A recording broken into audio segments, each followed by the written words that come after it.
Hola, espero que estén bien. La clase de hoy corresponde a la temática de reclutamiento y selección de personas en una organización. Primero que todo, de alguna forma, señalarles que en las etapas de reclutamiento y selección de personal existe como una especie de carta gana o planificación que es bueno que ustedes puedan organizar, ¿sí? Para ello está la entrevista inicial con el cliente. En esta entrevista es importante hacer un levantamiento de las necesidades, de las variables de contexto del cargo, establecer las condiciones de satisfacción en cuanto al servicio de reclutamiento y selección de personas, los plazos, es importante tenerlo claro y ojalá que quede por escrito, y también la frecuencia de reporte y avances con el cliente, ¿sí? Luego de eso viene la etapa de publicación del aviso de reclutamiento, cosa que también se tendría que conversar con el cliente para saber quién publica, si lo hace la organización o lo hace el psicólogo a cargo del proceso. Luego viene la etapa de esperada de llegada de los currículum. Generalmente uno se crea un mail especial para la llegada de currículum vitae. Luego viene un análisis curricular, que es la primera parte de la discriminación, en donde en esta parte uno lo que hace es revisar de acuerdo a los parámetros que acordó con el cliente cuáles van a ser aquellos que van a cumplir o no cumplir con el currículum deseado, ¿sí? Por eso es importante el análisis curricular porque uno va filtrando. Luego vienen las citaciones, que en este caso debe citarse a la persona por lo menos con 48 horas de anticipación, para que las personas se puedan planificar. Luego viene la evaluación psicolaboral, que es aplicación de test, de pruebas, baterías de pruebas. eh, Generalmente pueden ser colectivas, individuales o grupales. Luego se debería generar un reporte de avance del cliente, de cómo va el proceso, para más tarde corroborar, en este caso, de antecedentes diversos, comerciales, penales, referencias. Por lo general son referencias respecto a aquellos que han pasado esa etapa. Luego viene la entrevista personal, eh, en donde claramente se ya es como la tercera etapa de discriminación, la corroboración de antecedentes. La cuarta vendría a ser la entrevista personal. Se recomienda siempre en estos casos usar el tipo de entrevista de eventos conductuales, en donde se espera que la persona pueda dar cuenta de su experiencia y cómo trabajó respecto a su experiencia y cómo puede mostrar sus fortalezas y sus debilidades frente a la misma, de una manera bien honesta. Por eso es bueno que la instancia sea una instancia cómoda, una instancia donde se genere confianza, una confianza obviamente bien entendida, una confianza donde la persona no se sienta de alguna forma amedrentada por el entrevistador, sino que al revés, se sienta acogido por el entrevistador o entrevistadora, y de esa forma pueda mostrarse claramente en un contexto de evaluación, ¿no es cierto? Que también eso genera cierta reactividad, pero la persona sea capaz de mostrar sus capacidades, ¿sí? Y también un poco de su experiencia, cómo ha logrado resolver problemáticas en trabajos anteriores. Generalmente se genera un nuevo avance al cliente respecto a estos avances, a las noticias que se van a generar respecto a la entrevista. Viene después un análisis de toda la información de manera integral. Se envían mensajes de no continuidad a aquellos que no siguen, que es la quinta etapa y final de discriminación. Se elabora un informe de selección final y se entregan los resultados a clientes en una reunión final. Aspectos relevantes de la entrevista con el cliente están poder notificar o revisar con la persona o con el cliente, en este caso, la función principal del cargo, el perfil de cargo, la ubicación en el organigrama del cargo, eh, dónde va a llegar la persona, en qué contexto, el ambiente de trabajo. Hay alguna experiencia respecto a lo mismo y lo que han hecho algunas empresas es generar, a propósito de a veces de temas que no es posible ya la organización tan fácil mostrarla, sobre todo en el sector minero, ¿sí? O hay veces que por temas georreferenciales se vuelve difícil ir. Existen ciertas grabaciones 360 del lugar, entonces eso permite que la persona se haga una idea de cómo es su lugar de trabajo. También se pregunta respecto al clima, a temas más relacionales. Siempre es importante tener como una idea completa, uno como psicólogo, de cómo se van, a qué se va a enfrentar el postulante o el nuevo trabajador. Luego de eso, tenemos el tema de la compensación y los beneficios, el sueldo, cuánto va a recibir, y los beneficios que también puedan estar asociados a lo mismo, expectativas del cliente, expectativas son temáticas a satisfacer respecto al servicio que vamos a entregar como psicólogo y psicóloga, eh, llegar a un acuerdo en las condiciones de satisfacción, siendo aterrizado, siendo realista, y obviamente en aquellas temáticas que nosotros podamos cumplir como profesionales, ¿no? También los tiempos de entrega de reportes, como lo decía anteriormente en el resumen, y perfil de la jefatura. Importante saber qué tipo de líder nos enfrentamos y nos encontramos al momento de ir a trabajar en un lugar. Es importante poder tener una idea de qué es lo que va, a propósito de las expectativas del cliente, cómo va a ser el liderazgo que se va a desempeñar, si hace un liderazgo más colaborativo, más directivo, ¿sí? Eh, eso es importante tenerlo en cuenta. Eh, Y también un tema que ahora se vuelve cada vez más fuerte, que es las posibilidades de desarrollo laboral, ¿no es cierto? O plan de carrera, que la persona pueda ver que va a estar en un lugar de trabajo donde se va a poder desarrollar tanto como desarrollar como persona, como profesional, y eso se hace relevante. En cuanto a reclutamiento y selección de personas, dentro de las consideraciones más operativas, los tiempos estimados, las evaluaciones específicas, los plazos, que no deben ser inferiores a 48 horas en días hábiles para que las personas puedan ser citadas. Y dentro de los procesos de selección a considerar el tiempo de espera, que es la llegada de currículum, por ejemplo, que es el mínimo una semana, para tener un tiempo prudente para poder recibir los currículum. La aplicación de pruebas, las entrevistas personales, análisis de resultados y elaboración de informes, los cuales deben estar más o menos pensados en un plazo de 3 semanas, luego de la recepción de currículum. Entonces, por un plazo mínimo de 2 semanas. Entonces estamos pensando que este proceso debería durar un mes, APP, ¿sí? Depende de las condiciones. Hay veces que hay procesos que ya están avanzados y podemos ir acortando plazos, pero en un proceso completo debería ser como un mes. Bueno, aquí hay un cuadro explicativo de la publicación, se lo publica la empresa, se lo publica la consultora, o nosotros como consultores, ¿no es cierto? Y más o menos la semana. Este cuadro igual permite tener como una idea, un ejemplo de cómo deberíamos funcionar como profesionales. El reclutamiento puede ser externo, cuando se solicitan los currículums fuera de la organización. También el reclutamiento, que este llamado, ¿no es cierto?, puede ser también interno, cuando se buscan dentro de la organización, cuando se le da la oportunidad a los trabajadores de la misma organización a postular a cargo de la organización, ya sea de la sede o de otra sede, pero dentro de esta misma organización.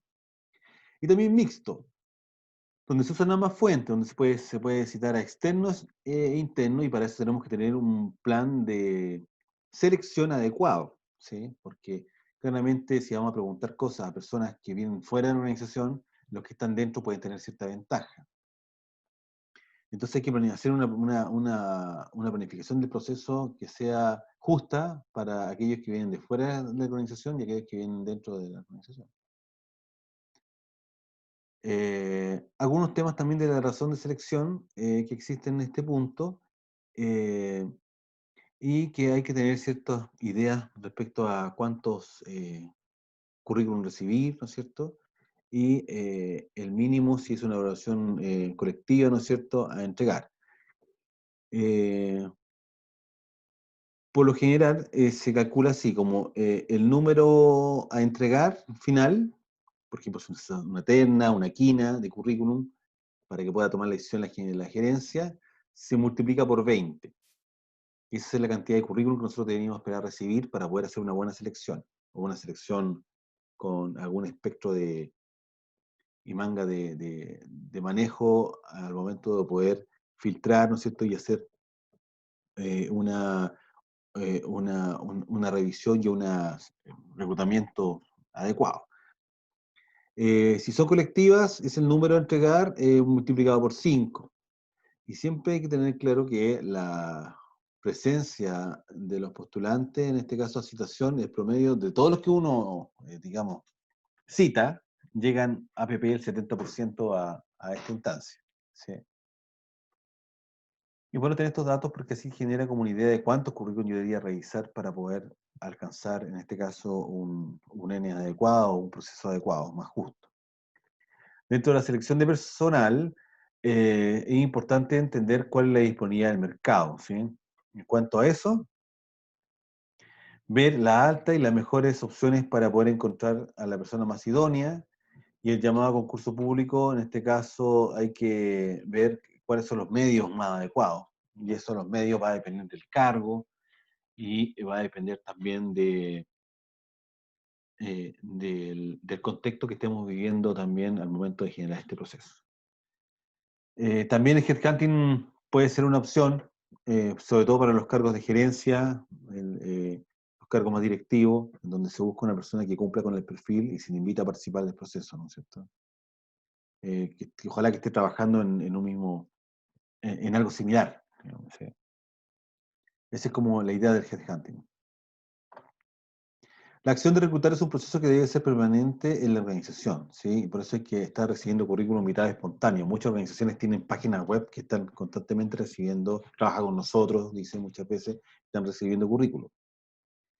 Por eso es importante ir revisando frecuentemente las páginas web de reclutamiento y también elaborar una base de datos con lo mismo. Algunos medios que pueden ser útiles, ahora se usa mucho Internet, LinkedIn, ¿sí? Hay páginas dedicadas a este tema de selección. Las redes sociales han funcionado también muy bien en ese aspecto. Así que ahí ustedes tienen que elaborar de acuerdo al cargo dónde es el mejor lugar para poder ir publicando, en este caso, los avisos, que son las famosas fuentes de reclutamiento. Tenemos unos currículum, perdón, unos avisos, cómo debería estar el aviso construido, con el nombre del cargo, requisitos básicos, experiencia solicitada, que eso lo conversamos previamente con el cliente, ¿no es cierto?, para el que nos pide, algunas restricciones, y también peticiones como pretensiones de renta u otros deberían estar presentes, o bien colocar lo que se va a pagar, ¿sí? Lo bueno de la petición de renta es que permiten, de alguna forma, conocer cómo está el mercado, ¿sí? Entonces las personas van a ir solicitando renta por su trabajo, y eso nos permite tener una orientación y poder ofrecer algo que sea realmente equivalente a lo que se está ofreciendo en el mercado. Otros avisos.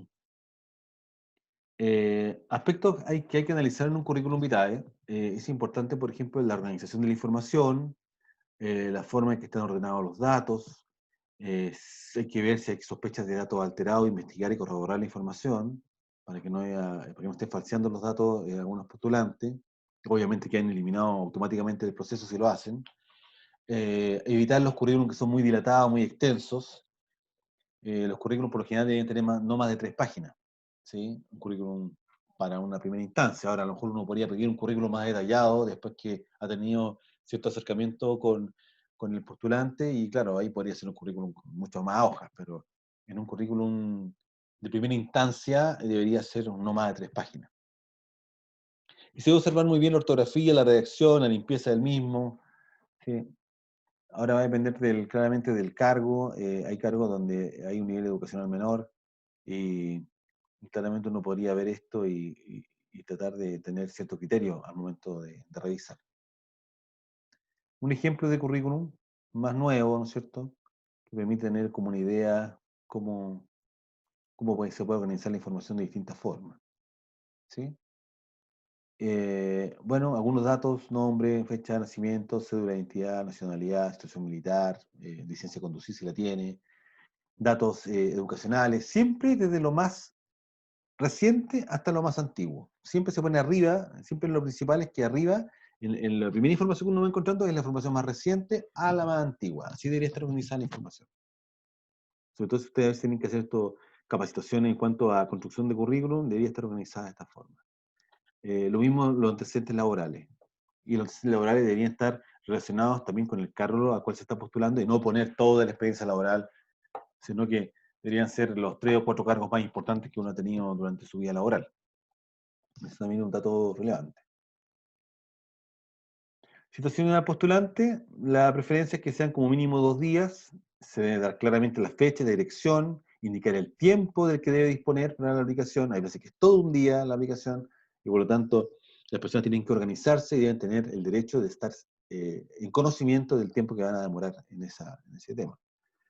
Señalar los documentos que deben presentar, si deben llevar lápiz, corroborar con la persona que recibió el llamado si tomó nota del mensaje, sobre todo si no es la persona a la cual se le está citando y es algún familiar o alguien que recibió la llamada. Eso es clave, ¿sí? Hacer una diferencia entre las evaluaciones psicolaborales, colectivas, individuales y grupales. Las colectivas solo están físicamente juntas y las pruebas que se aplican son individuales. La individual, obviamente, solo con el participante, y la grupal, por competencia, por ejemplo, es donde participan más de una persona y no es una prueba individual, sino que la actividad es grupal y es colectiva, ¿sí? Pero colectiva desde un punto de vista de trabajo que tenga una interrelación. Entonces, por eso yo lo diferencio de la actividad colectiva como actividad grupal por competencia. Se les pone un caso hipotético, donde tienen que trabajar en equipo, aunque no se conozcan, y uno va tomando nota en este caso. Los assessment centers trabajan de esta forma, ¿sí?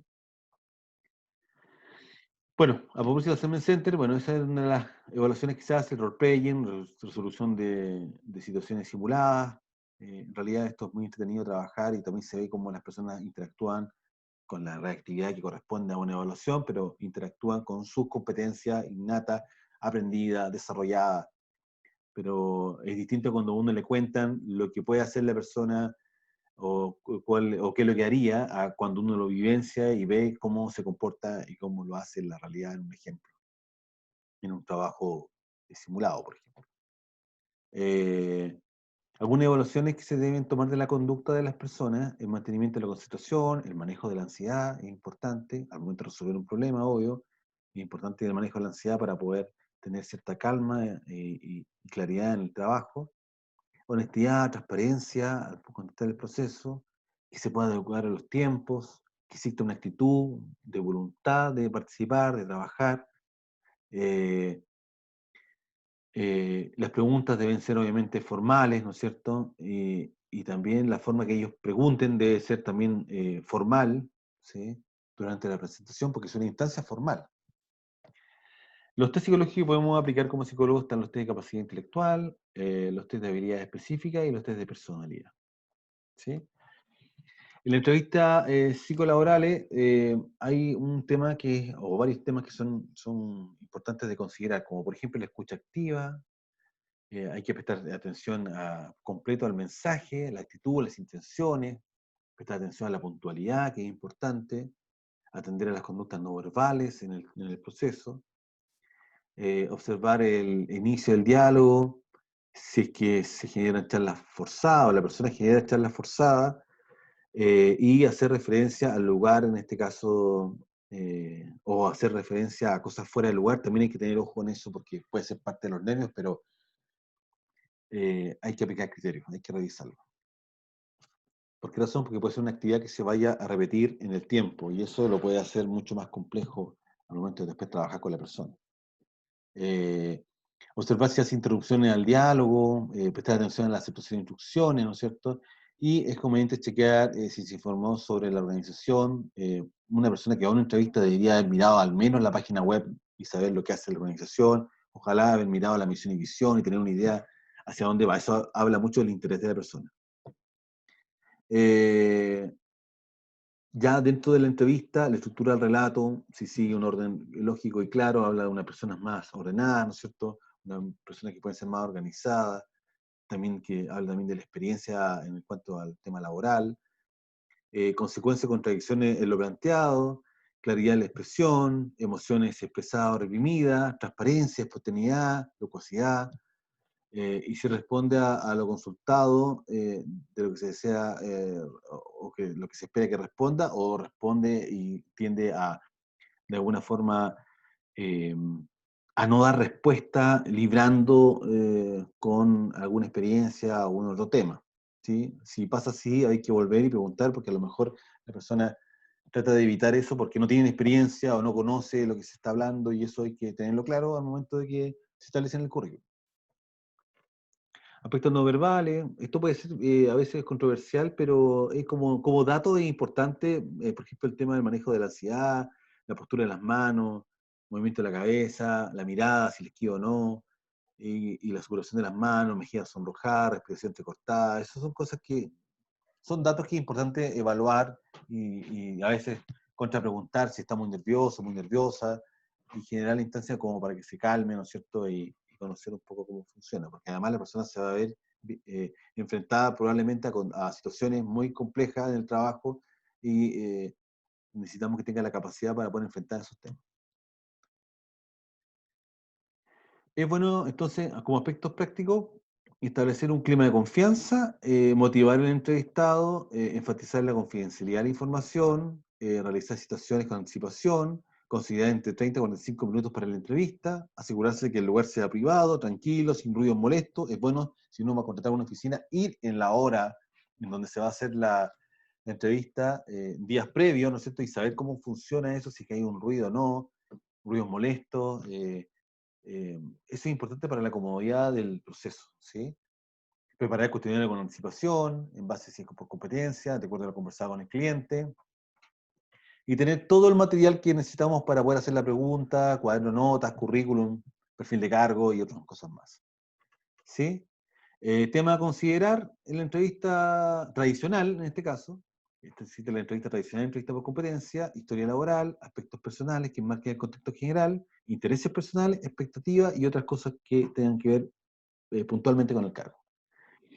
En la entrevista por competencia, eventos conductuales, saber, por ejemplo, cómo se ha comportado, un ejemplo bien simple, si ha trabajado con atención al cliente, que la persona sea capaz de comentar una instancia en donde haya trabajado en atención al cliente, donde haya tenido que resolver un problema, que relate el problema y que cuente también cómo lo resolvió y también que cuente alguna experiencia donde no haya tenido éxito, ¿sí? Y que sintió y cómo lo resolvió, que sintió y que aprendió del tema, ¿sí?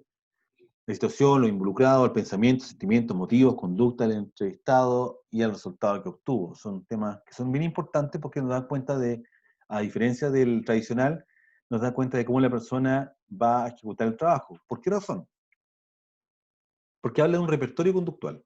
Entonces, si una persona es capaz de alguna forma responder a, a su vivencia, va a dar cuenta de ese repertorio y probablemente ese repertorio va a ser el que va a ocupar después en el futuro, ¿sí? Eh, y eso nos garantiza cierto grado de manejo en cuanto a su hacer, ¿sí? A su hacer, a su desempeño, ¿sí? Algunas preguntas, indagación de eventos conductuales, cómo empezó la situación, quiénes participaron, qué sintió o pensó, qué hizo y qué resultado obtuvo. Son preguntas que son clave y que la persona puede contar respecto a su experiencia. En caso de no haber suficientes incidentes críticos, en este caso, se indican eventos adicionales, se solicita al entrevistado que explicite las características que se requieren para el cargo, dando ejemplos de acuerdo a lo que se detalla o a lo que se busque, ¿sí? La idea de esta técnica de eventos conductuales es determinar conductas relevantes que demuestran presencia o ausencia de conducta buscada, análisis y discurso, detallando patrones conductuales relevantes y presentes en todo relato. Definir el grado de la competencia alcanzado, también es importante si tenemos un diccionario de competencia a la mano. Informe de evaluación psicolaboral, para redactar el informe debemos tener en cuenta cosas como el currículum vitae, descripción del perfil de cargo, resultados de las pruebas aplicadas, apuntes de las entrevistas personales y grabaciones y chequeo de referencias laborales. Esto como especie de introducción y como carta de navegación para poder generar el reclutamiento y la selección, ¿sí? En las siguientes, probablemente en siguientes videos, vamos a hablar sobre la elaboración de el informe psicolaboral, ¿sí? Eso es todo. Que estén muy bien.